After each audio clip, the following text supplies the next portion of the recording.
విశాఖ ఉక్కు ప్రైవేటీకరణకు నిరసనగా విశాఖలో కార్మికుల నిరసనలు ఇంకా కొనసాగుతున్నాయి.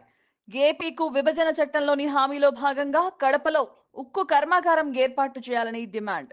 స్టీల్ ప్లాంట్ నష్టాలకు యాజమాన్యం దాచిపెడుతోందంటూ ఆరోపణలు ఉన్నాయి. ప్రైవేటీకరణకు తప్పదని మరోసారి స్పష్టం చేసిన కేంద్రం విశాఖ ఉక్కు ప్రైవేటీకరణను జరగనివ్వమంటూ వైసీపీ దుష్ప్రచారం చేస్తోందని మంత్రి లోకేష్ ఆగ్రహం. విశాఖ స్టీల్ ఫ్యూచర్ ఎలా ఉండబోతోంది?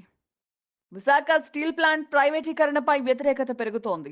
కార్మికుల ఆందోళన తీవ్రతరం చేస్తున్నారు. తాజాగా ప్లాంట్ లో తీసుకుంటున్న నిర్ణయాలు, తగ్గుతున్న ఉత్పత్తిలో ఆందోళన పెరుగుతోంది. ఎన్డీఏ పార్టీలను రాజకీయంగా టార్గెట్ చేస్తున్నారు. టీడీపీ నేతలు సైతం ప్రైవేటీకరణ చేస్తే రాజీనామా చేస్తామంటూ ఊదరగొడుతున్నారు. ఇదే సమయంలో వామపక్షాలు చంద్రబాబు పైనే భారం వేస్తూ ఒత్తిడి పెరుగుతోంది. మరోపక్క స్టీల్ ప్లాంట్ ను సెయిల్లో విలీనంతో పాటు ఉత్పత్తి సామర్థ్యాన్ని పెంచి ప్రైవేటీకరణ విధానాలను విడనాడాలని అఖిల భారత కార్మిక సంఘాలు డిమాండ్ చేస్తున్నాయి. కాగా స్టీల్ ప్లాంట్ తీవ్ర సంక్షోభ స్థితికి నెట్టబడింది. రేపో మాపో మూసివేత దిశగా సాగుతుందనే వార్తలు ప్రధానంగా వినిపిస్తున్నాయి.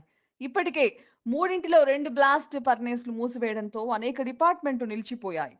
రోజుకి 21,000 టన్నుల స్టీల్ ఉత్పత్తి చేయాల్సి ఉండగా నేడు 4,000 టన్నులకి కుట్రతో దిగజారింది. ఇన్ని అవాంతరాలను ప్రభుత్వం ఎదుర్కోగలదా? ప్రభుత్వం కార్మికులకు అండగా ఉంటూ ఎటువంటి భరోసా కల్పిస్తుంది?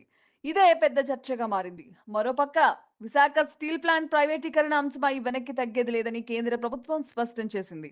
అందుకు తగ్గట్టే స్టీల్ ప్లాంట్ ప్రైవేటీకరణ దిశగా కేంద్రం వడివడిగా అడుగులు వేస్తోంది. ఈ క్రమంలో విశాఖపట్నం స్టీల్ ప్లాంట్ ప్రైవేటీకరణపై ముఖ్యంగా చంద్రబాబుపై ఒత్తిడి పెరుగుతోంది. అటు ప్రతిపక్షాలు, కార్మికులు ఎన్డీఏ పార్టీల్ని టార్గెట్ చేస్తున్నాయి. కాగా విశాఖ ఉక్కు ప్రైవేటీకరణపై అసలు చర్చే లేదని వైసీపీ దుష్ప్రచారం చేస్తోందని, ప్రైవేటీకరణ జరగనివ్వబోమని మంత్రి నారా లోకేష్ స్పష్టం చేశారు.